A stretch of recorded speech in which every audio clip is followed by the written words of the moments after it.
We're on Nun Hamid Bays, 55B.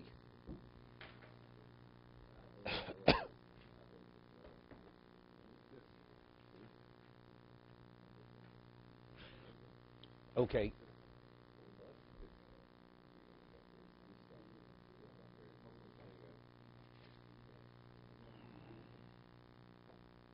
Okay, Nun Hamid Bays. We had quoted a Mishnah in Shkolim that the Mishnah says that if you find animals within a certain radius of Yerushalayim,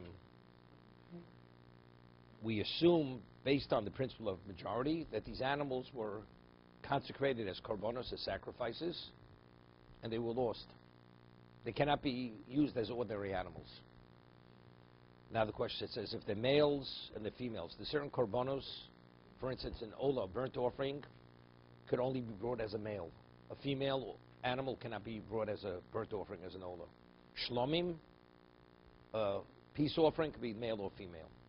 So literally it reads, so if it's a male, it's an olah, and it's a female, it's a shlomim. So the Gemara immediately asks, firstly, it's not definitely that, then it may not be the case. Because a shlomim could be a male or a female. It's true. The olah could only be a male, but shlomim could be either. So how do we know? How could you take the male and sacrifice as an olah, and maybe a shlomim? Right? That was the base. That's where we began.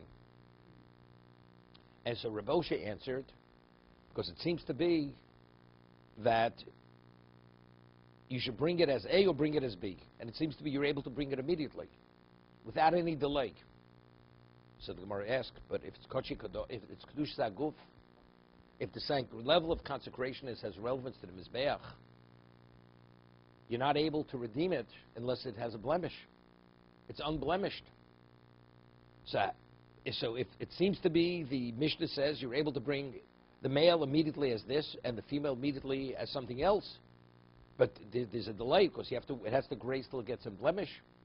So Reb Oshe said, what we're speaking, it's going like Reb Meir, that you're able to be moel if you benefit from it with a deliberate intention, you're able to revoke its kedusha. That's what it answered. And what do you have to do? You have to take two animals and say, if it's A, it should go on the male, and if it's B, it should go on the female. If it's an olah, so then the male should be a olah, and if it's a shlomim, then it should be a shlomim. So Rabbi Yochanan goes and evaluates Reb Oshe's answer, and he says he has a problem. Even according to Rabbi that you're able to revoke it, but factually, it's a Torah violation, right? It's milah, because the Torah doesn't want you to take anything out of the domain of hegdish. If it becomes blemish, you have no choice. A blemished animal cannot be brought on the mizbeach. But if it's a tomim, if it's unblemished, how do you revoke the kedusha? Through milah. Milah is a Torah violation. Because if you're moel, what do you have to do? You have to bring principle of fifth plus a korban. So you're doing the wrong thing.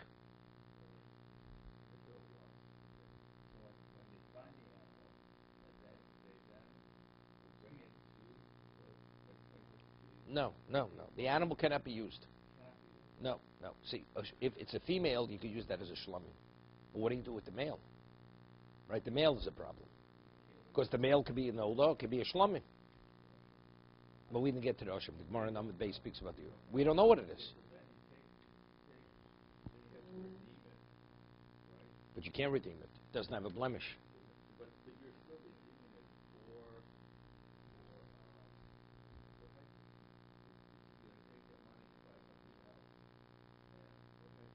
Correct? It's not a redemption.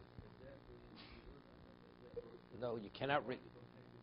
No, when you're taking it, I'm taking this animal for myself, and I will replace it with money. But if it's not within a permitted context, that's called milah.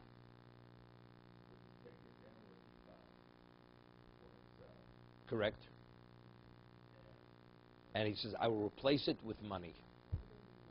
Wait a second. I will replace it with money. And that money will be the equivalent of what I took. What did you take? We don't know. You found the male animal. It could be an olah, it could be a shlomim. Not after you've taken it. Initially it's hegdish. You've taken it for yourself. You've taken it for yourself. You took it deliberately. I am acquiring it for myself. No, not when you, according to Rameir, not if you take it for yourself. It's not Hegdish. According to Rameir, if I know this recorder is consecrated, and I take it, I say, I'm taking it for myself. I want to give it as a gift to a third party. What happens to it? Same thing. It loses schulin. So the same thing with the animal. No. That's not what he's doing. He's taking something, other money. He says, I'm taking this animal for myself, and this money will replace the kedusha of the animal. They can't use for anything. See, we don't know. It has to be used for what the kedusha of the animal, what the consecration was. So if it was ola, the money is ola. If it's shlum, it's shlum. So he has to take, we discussed this yesterday, he has to take 2 piles of money or 2 other animals. He says, if it was ola, let this be ola. And if it's shlumim, let the other animal be shlumim. Can you buy back that same animal, though? It doesn't matter. Right. That's the redeeming is Correct. The revoking the kedusha is the mila. It's irrelevant what the intent is, and that was Rabbi Yochanan's problem. Right? Because you want to utilize the animal for what it's meant to be, so we tell a person to what? Be in violation of the Torah. It's mila. You're not permitted.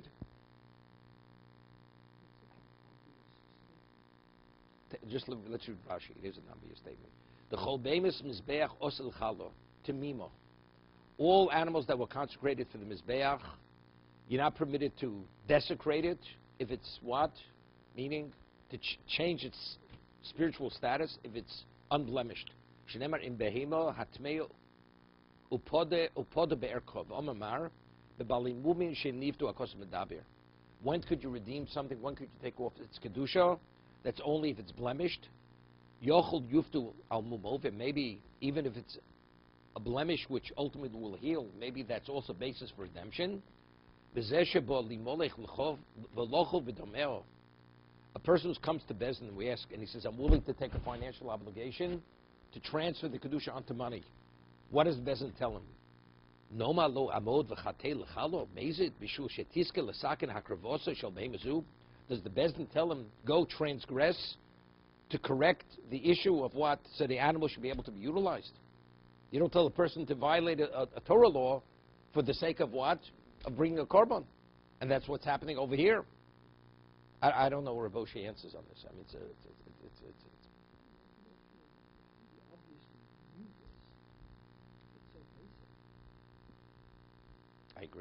I agree.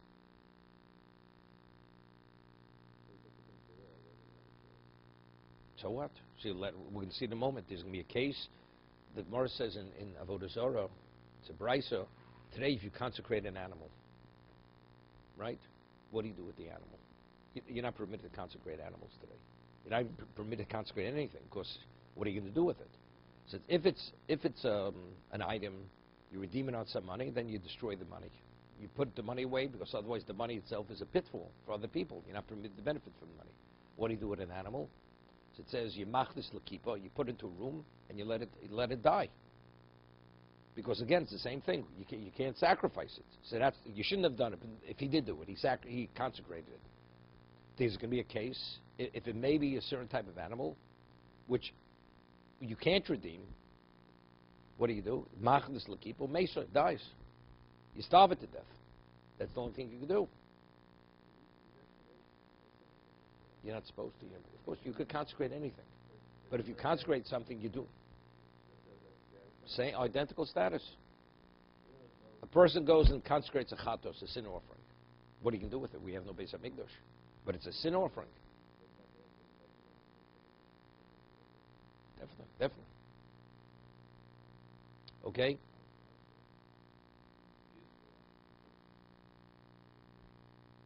We don't take Maisa payment today, the Gemara says, right? You have a herd. You're supposed to tithe your flock in your herd. That every 10th animal is what? Is Meiser, is equivalent of a shlomim. We don't do it today. Because what are you going to do with it? Because there you have to wait for it to get a mum. So there, as a result, they said you should not do it. You shouldn't do it. But Bechor we have. Right? If an animal is born of a kosher species, the firstborn is what? Is naturally Kodesh. So what they do today, They have a partner. You give a non-Jew even the tiniest percentage of the mother, the animal born is not a bechor, because the animal has to fully belong to a Jew. Okay? What happens if you didn't? You have to let it graze until it gets a mum. Once it gets a mum, then you're permitted to eat it as an ordinary animal. Okay? So you slaughter it. So you slaughter it. And there are other restrictions. You can't sell it as ordinary meat, like in a meat market, because it's considered disrespect. Person is in the cattle business, and an animal gives birth, right? A cow gives birth. Then the first issue is what is bechor, as kedusha. It's a problem. First male offspring. It's a bull, if it's a male. Okay.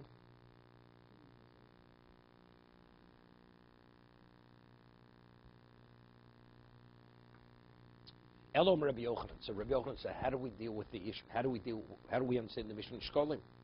That if you find animals, males, females, you bring it for A or B or whatever it may be. Mamtin lo achetumam. You let the animal graze until it becomes blemished. Umaisi shtei behemos. And he takes two animals. Umasne. And he makes a conditional consecration. What do? You say, if it's an olah, so let this animal, the male, be an olah. And if it's a shlomim, right, let the female be the shlomim. But whatever it is, let's say it's an olah, not a shlomim. What do you mean let it be a shlomim? But you're not transferring it. You say, then I'm consecrated as a shlomim. So it's a conditional consecration. Right? If it's not a shlomim, you need a new act of consecration. Otherwise, how does it become a shlomim? If it has kiddushin, it's a transfer. Whatever it is, you're transferring it. But if the animal is not that, so how does the animal become the other type of korban? So it never was. So then you have to consecrate it. And let's say it's a shlom, not an olah. So you say, if it's a shlom, let it be a shlomim. So that's just a transfer of kedusha. So the other one, and if it wasn't an olah, I'm consecrating now as an olah, which I'll bring, what? As a voluntary olah, I'll bring to the Beis HaMikdash.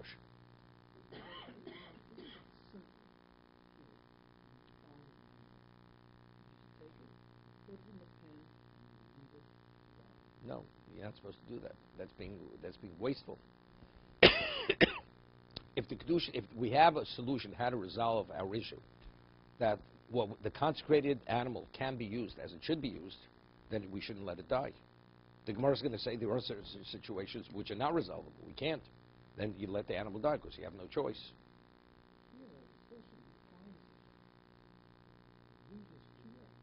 It's not a loss. That's not a loss. No. No, he ends up with one blemished animal. He ends up with blemished animal, which he redeemed. The animal that he found initially, he has to be busy. He has to graze till it gets a blemish. Then he removes its kedusha.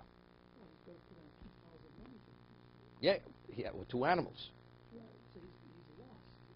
It's not a loss. You're doing the right. You're doing a mitzvah. You're doing no. You're doing a mitzvah. You're doing a mitzvah. You're doing a mitzvah. That's not a loss. It's really a tremendous burden on the finder, but you have to do what you have to do. The Torah obligates you to care for the lost object that you find until you locate its owner. Okay. So you go to the Beis Din, you're not able to do it. So what? Then they may put up the money. They'll put up the community will put up the money. You should be able to do it if you're not able to do it yourself.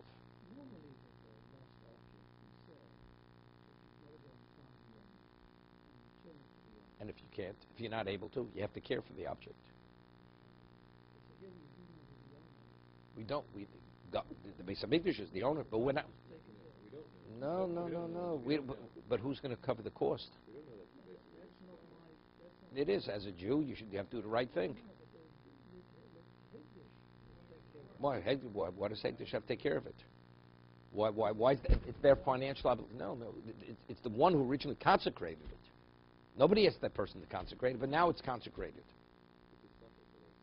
No, it's definitely consecrated. Rove says it's consecrated. We don't know what it was consecrated for, but it's consecrated. It has to be utilized for Hekdesh.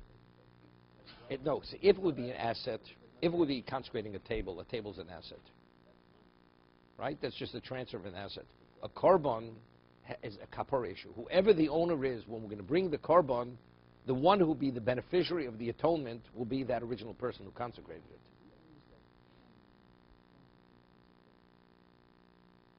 The new animal? The new consecrate. No. It's Mishulchan Kavod Kazochov said earlier. When you eat of God's. But who's the beneficiary of that? No, it's God. It's in God's domain. It's God's domain. Okay.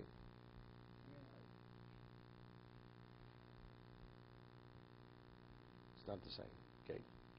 Your question doesn't bother me.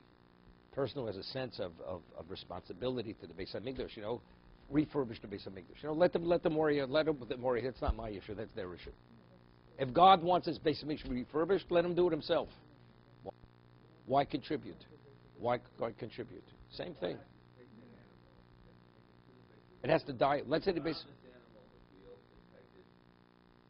If you don't have the means, they will take care of it. But if you have the means, the right thing is out of respect to do it. What we're discussing now. You don't have the means, so good. It's the Beis Hamikdash or the Bezdin. They'll come up with the money somehow. Okay, let's not get off track here. Omamar. Now we're going to review the Brisa. So we say if the males, right, the presumption is it's a burnt offering. So Gemara says, Dilmatodi, right? It may be a toda, even though we said before it could be a shlama too, but it may be a toda. A toda is also a type of shlami, right? It's a thanks offering. When you bring thanks offering, what do you have to do? You have to bring the animal, and you have to bring 40 loaves of bread.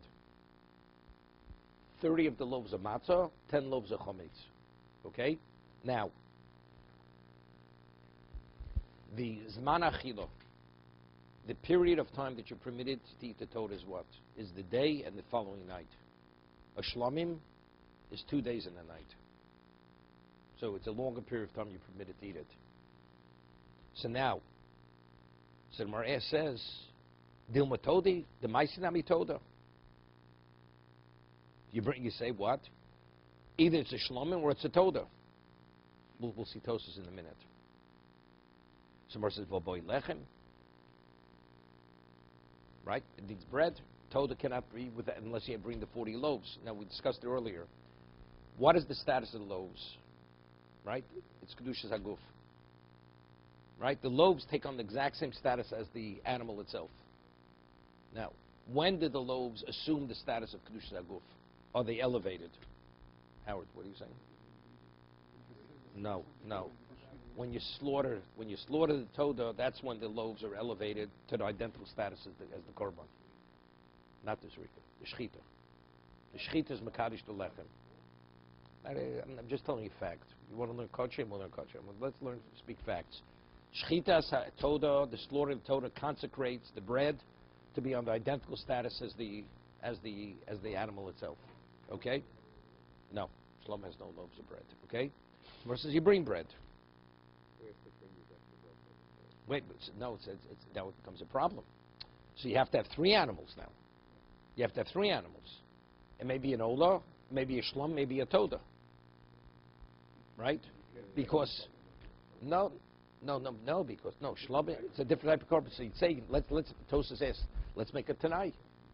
Say, if it's a shlom, let it be a shlom. If not, let it be a toda. But what about the bread? So you say, no, the bread, I'll voluntarily give bread. Bread is only permitted to bring into the sanctuary if it's part of a toda.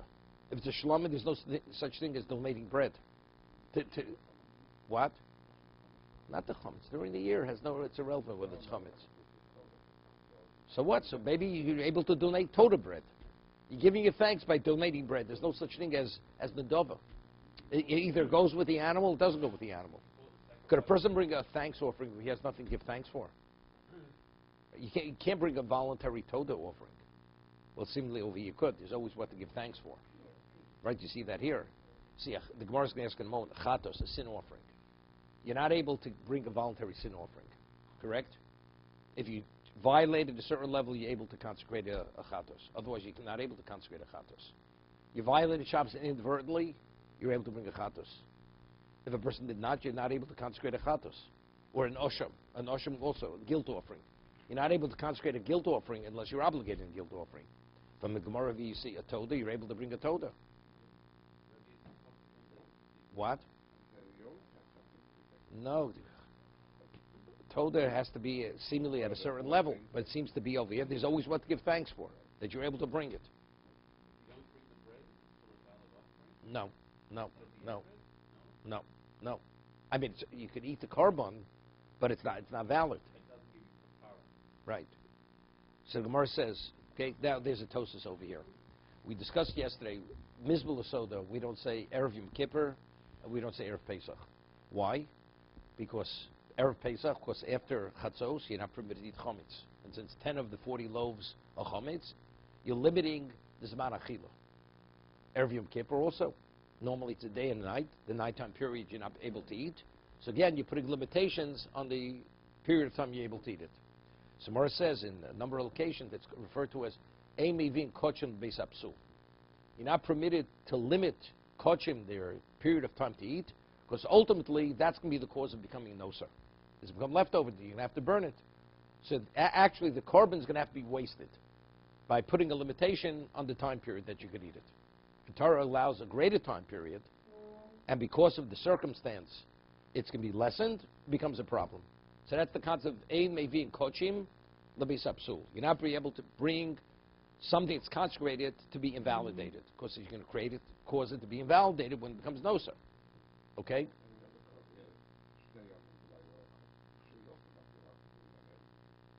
No, but you... Again, good question. Good question. Because you have the nighttime period, you have less, okay. But it doesn't say that. You're able to. Evidently, if you have more than, if you're infringing on the 24 hours, it's saying Mevin Kochim Beis Apsul. But if you could have minimally 24 hours, it's not a problem. Shnei Yom Layla Echad. Right? Because it's more than 24 hours. We're not concerned.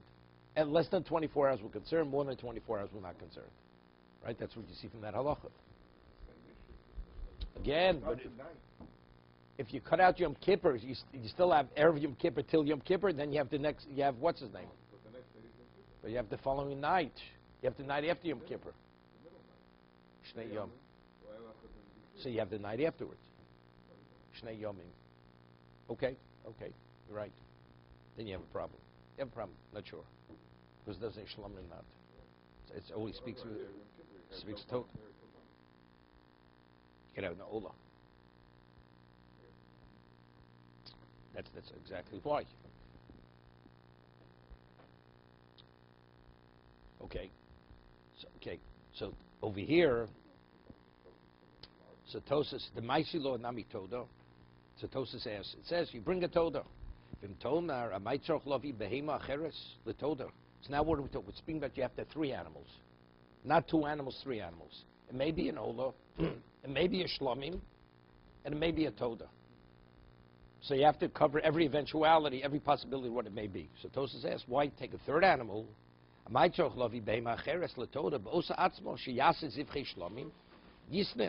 Take the animal that is going to be the Shlomim and should be brought conditionally. If it's not a Shlomim, take Toda. Right? We're not sure the animal that would transfer Kedusha off. Is it a Shlomim or is it a Toda? If it's a Shlomim, let this be a Shlomim. And if it's a Toda, let it be a Toda. We'll see. The Gemara said, no. V'imishum hamatonus. You say maybe the sprinklings are different sprinklings. Right? You have certain korbanos you sprinkle twice, or certain korbanos you sprinkle once. He says, no. Havishavin. The sprinklings, the zrika of the shlomim Torah are the identical sprinklings. So it's not a problem. V'imishum lo shava b'achiloson. But you say maybe the reason why, because the time periods that you're permitted to eat it, it's a different time period. The shlomim nechon l'shnei yomim v'layla echod, v'todel yom v'laylo. So that's why we need a 3rd animal. Ve'mivin kochel Beis Apsul. And you're not permitted to infringe on the period of time that you're permitted to eat. Al korcha chaytan ksova the mivin. He says, but as he says, we'll show from the Gemara that the Tana of this mission Shkolim holds. Then we're not concerned about that. So according to this Tana, you can bring a Toda Erev Pesach and Erev Yom Kippur. Why? Because the Gemara's going to ask a question. It may be a Korban Pesach. The Gemara's going to ask the question in a moment. How do we know it's a Shlom? Maybe it's a Korban Pesach. And a Korban Pesach has different laws than a Shlomim. V'avagav the Pesach enu nechol liyom v'laylo. Pesach is only yom v'laylo. U'shlom necholim l'beis yom v'laylo. Amo lo chayish min achilo. So we're not concerned about the achilo. But Tosas says something interesting. The more answers was bring out. It's Pesach after the 14th. You found the Pesach, let's say Chol HaMoed. What's a Pesach shlo bismano? Pesach which is not found, which cannot be used as a Pesach. It becomes a shlomim. So as I said, I always understood the shlom means now it becomes a regular full-blown shlomim. As a shlomim is 2 days in the night. The Pesach, which comes the shlom, is also 2 days in the night. But Tosas is saying no. He's bringing a proof from here that the Tana does not hold of Eim even kochel b'sapsul. Why? He says, Haitan shemivin koch b'somoch shlo b'somoch avagav the Pesach nechal el yom v'laylo u'shlom nechol beis yom v'laylo.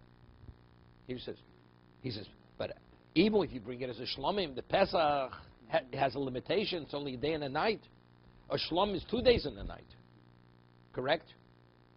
So the Gemara says, making it as a shlom is good enough, but it may be a Pesach. He says, good, but it's a shlomim. But it's a different type of shlomim.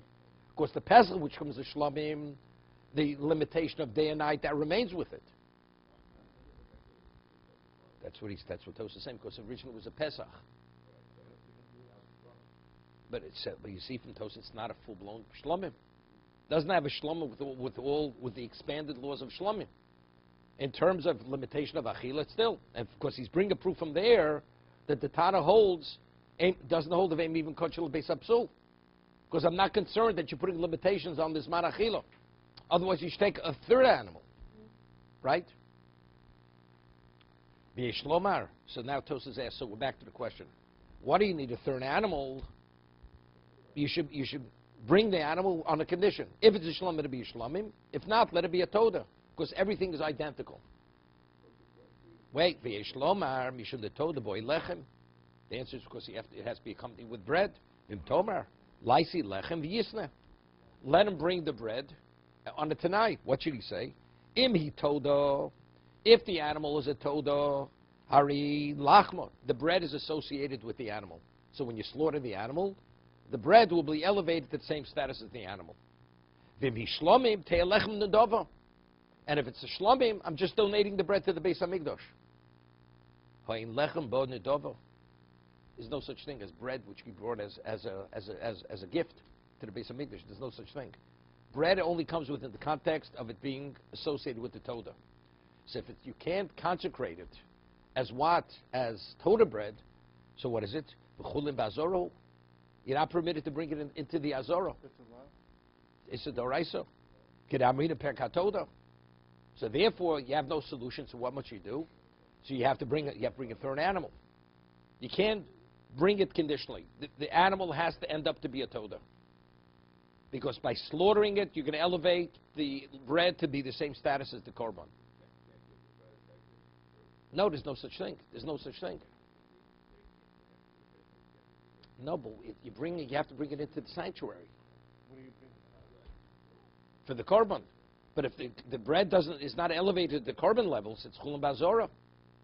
So therefore, there's no. So what do you have to? You have to take a third animal, and what? And you say it will be a toda, and this will be the bread of that animal. We're not finished yet. Yeah, no, toda is kachim kalin, kedit Yerushalayim. It's consecrated there, then you take it out. It's like a shlomim.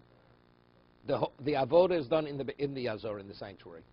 Now the Kohen gets his portion, the Yisrael gets his portion, and you eat in Yerushalayim. Okay? Right.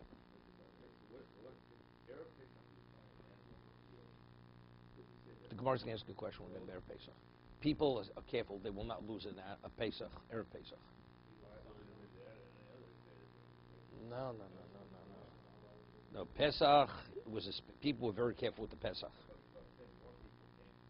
Doesn't make it. Pesach people were careful. You know, if you have $1 in your pocket, you're less likely to use the dollar than if you have $1,000 in your pocket. Losing one of the 1,000. We're not concerned. There's no question. It's definitely not a Pesach. It's not a Pesach. Not a Pesach. But let's say, Abitosis didn't ask the question, but on Cholamoid, we're asking, it may be a Pesach. I mean, if we say everybody was super careful on Erev Pesach, not to let it go lost, why now afterwards? So Tosa asked the question. Tosa is speaking about what happens if they had it, and also the group became contaminated. So if they weren't able to bring the first Pesach. So therefore, that's the reason why they weren't that careful. It went lost. Erev Pesach, where it could be brought, the presumption is it will be used. So if a Pesach will be used, nothing's going lost. Right? The likelihood of Pesach is not even a likelihood. No. They're negligent. They're not that careful because they don't need it. Or let's say the animal became sickly. That would apply even before Pesach.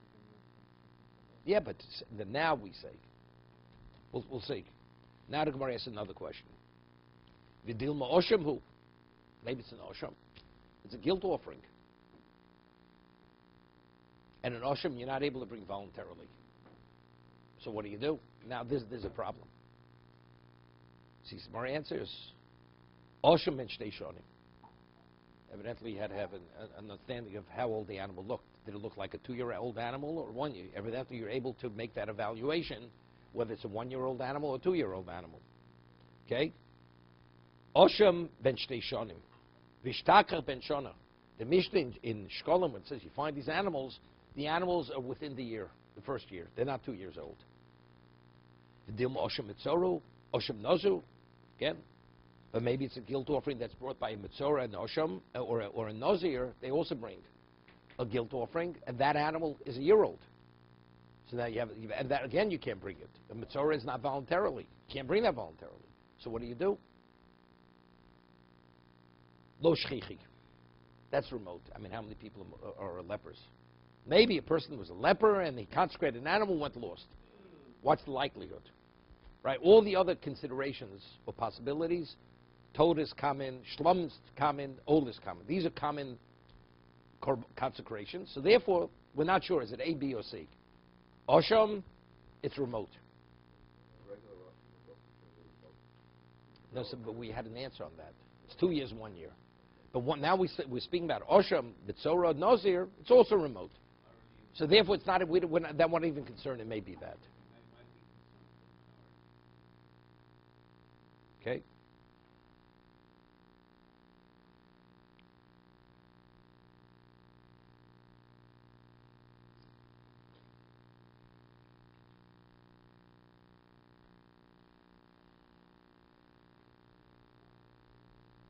Okay. If he's asking a good question, I just want to explain the question he's asking. The Gemara says we had in Chulin that Rameis Chayshin Lamuta. We had in Sanhedrin also. What's the halacha that a child who when he matures and develops into an adult, turns out he's sterile. He doesn't develop as a male. And he's a surviving brother. He's a surviving brother, right? He doesn't do Yibum, right? The brother died, he died childless.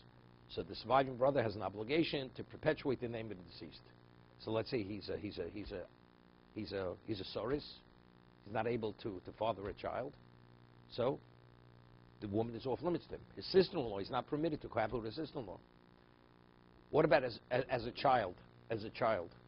Well, let's say she's a minor. Let's say the widow is a minor. So you're able to fulfill the mitzvah yibum. Of course, after she's 3 years old, it's considered an act of cohabitation. Rameir says you're not permitted. Because what would be now if she develops into an adult and you find out she's an islandess? She doesn't develop as a woman.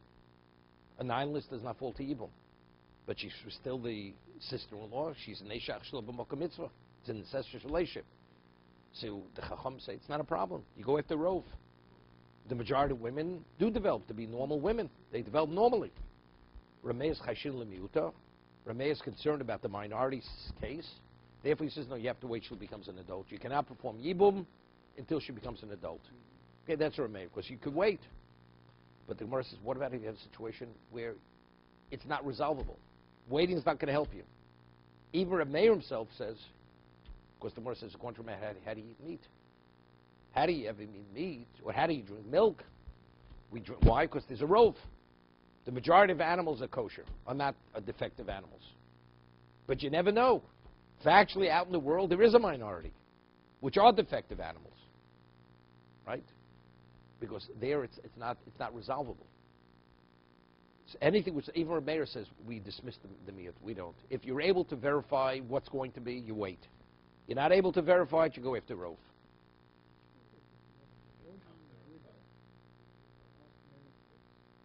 Tosa says.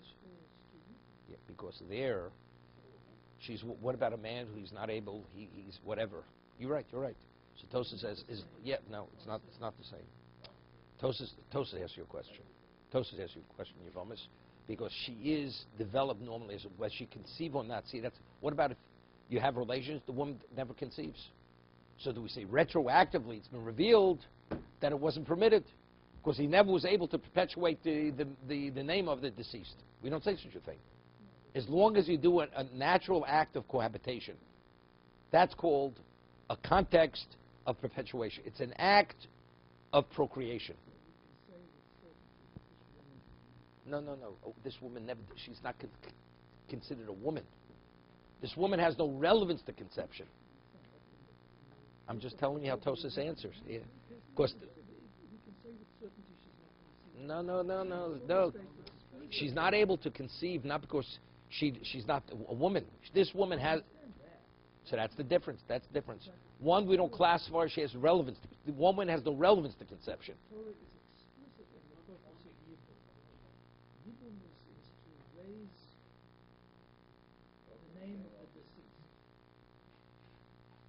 Let me ask you a question.